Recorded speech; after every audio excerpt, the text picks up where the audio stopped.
buenas tardes y buenas noches, o dependa la hora que mire.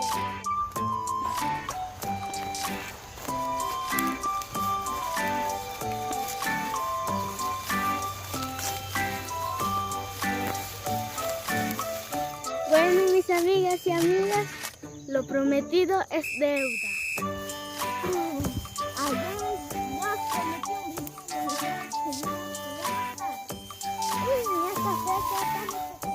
De noviembre, Día de los Fieles Difuntos.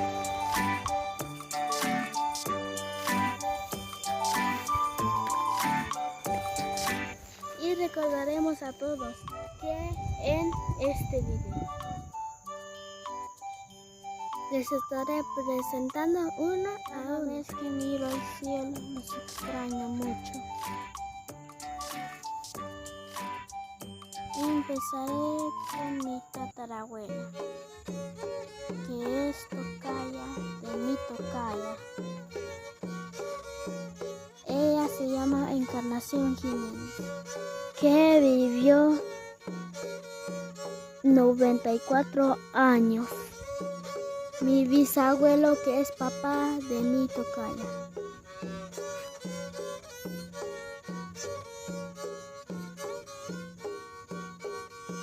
Se llama Pedro Jiménez.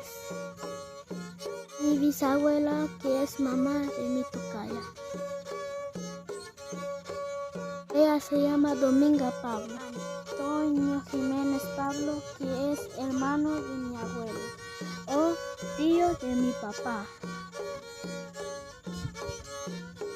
Mamá, papá de mi abuelito, que no tengo hijos y los quiero con todo mi corazón.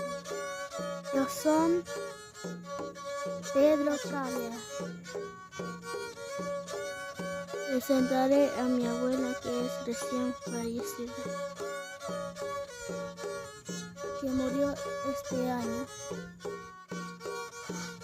Fecha 29 de septiembre. Ella se llama Sebastiana Chiquín Alonso.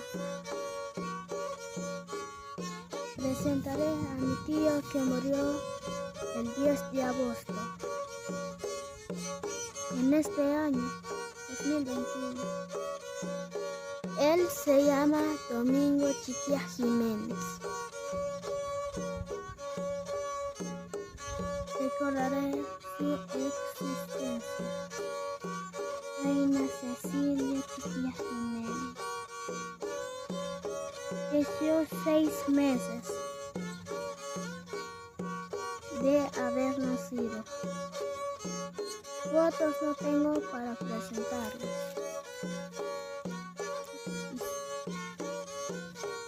Y por último presentaré a su tía de mi mamá, que falleció en 2020. Ella se llama Isabela Chiquín Alonso.